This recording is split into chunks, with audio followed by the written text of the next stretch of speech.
नमस्कार दर्शकों, आप देख रहे हैं हमारा जय श्री राम यूट्यूब चैनल।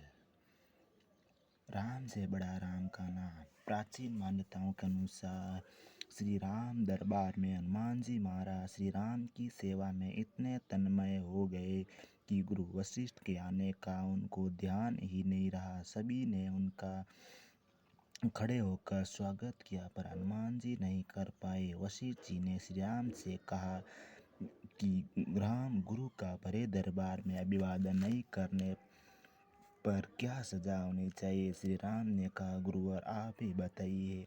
वशिष्ठ जी ने कहा, मृत्यु दंड। श्री राम ने कहा, स्वीकार है। तब श्री राम जी ने कहा कि गुरुदेव आप बताइए कि अपराध किसने किया? राम बता दूंगा, पर वो तुम्हारा इतना प्रिय है कि उनको सजा देंगे पर उसको नहीं देख पाओगे। श्री राम ने कहा, गुरुदेव राम के लिए सब समान है। नहीं राम, मुझे तुम्हारे ऊपर संशय नहीं है, पर मुझे दंड के परिपूर्ण होने पर संशय है। अतः यदि तुम यह विश्वास दिलाते हो कि तुम स्वयं उसे मृत्युदंड अपने अमोघ बाण से दोगे तो मैं अपराध का नाम बताऊंगा। श्री राम ने पुनः अपना संकल्प व्यक्त किया। तब वशिष्ठ जी ने बताया कि यह अपराध हनुमान जी ने किया है। हनुमान जी ने स्वीकार कर लिया। तब दरबार में राम जी ने घोषणा की, कल सायंकाल सरयू के तट पर हनुमान जी को स्वयं अपने अमोघ बाण से मृत्युदंड दूंगा।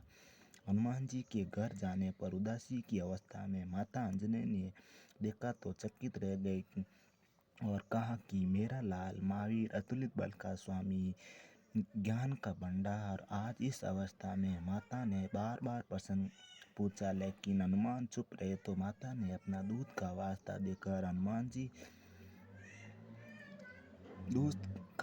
देकर पूछा। तब हनुमान जी ने बताया कि यह प्रकरण हुआ है अनजाने में। माता, आप जानती हैं कि हनुमान को संपूर्ण ब्रह्मांड में कोई नहीं हरा सकता है, पर श्री राम के अमोघ बाण से भी कोई नहीं बच सकता है। तब माता ने कहा, मैंने भगवान शंकर से राम नाम का मंत्र प्राप्त किया है और तुम्हें भी जन्म के साथ यह राम की गुट्टी में पिलाया है, जिसके प्रताप से तुमने बचपन में ही सूर्य को फल के समान मुख में ले लिया था। उस राम के होते हुए हनुमान कोई भी राम का बाल बांका नहीं कर सकता, चाहे वो स्वयं राम ही क्यों न हो। राम नाम की शक्ति के सामने राम की शक्ति और उनके अमोघ शक्ति बाण की शक्तियाँ महत्वहीन हो जाएगी। आओ मेरे लाल, अभी से सरयू के तट पर जाकर राम नाम का उच्चारण करना आरंभ कर दो। माता के चरण छूकर हनुमान जी सरयू के किनारे राम नाम रटने लगे।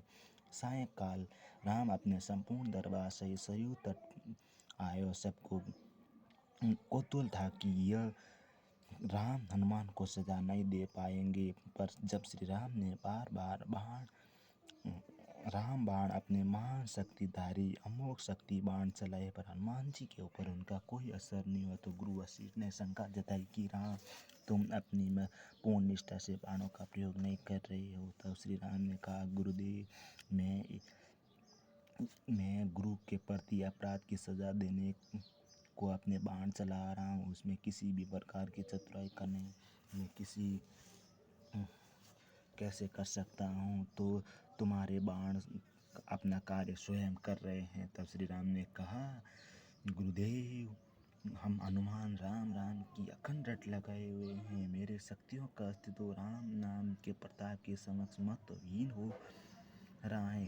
इससे मेरा कोई भी प्रयास सफल नहीं हो रहा है। आप ही बताइए गुरुदेव, मैं क्या करूं? गुरुदेव ने कहा, हे राम, आज से मैं तुम्हारे साथ तुम्हारे दरबार को त्याग कर अपने आश्रम जा रहा हूँ, जहाँ राम नाम का निरंतर जाप करूँगा। जाते जाते गुरु वशिष्ठ ने घोषणा की कि हे राम, मैं जानकर मानकर ये घोषणा कर रहा हूँ कि स्वयं राम से नाम का बड़ा और राम नाम अमोघ शक्ति का सागर है। जो कोई जपेगा, लिखेगा, मनन करेगा, उसकी लोक कामना पूर्ति होते हुए भी वो मोक्ष का भागी होगा। मैंने सारे मंत्रों की शक्तियों को राम के समक्ष न्यूनतम माना है, तभी से राम से बड़ा राम का नाम माना जाता है।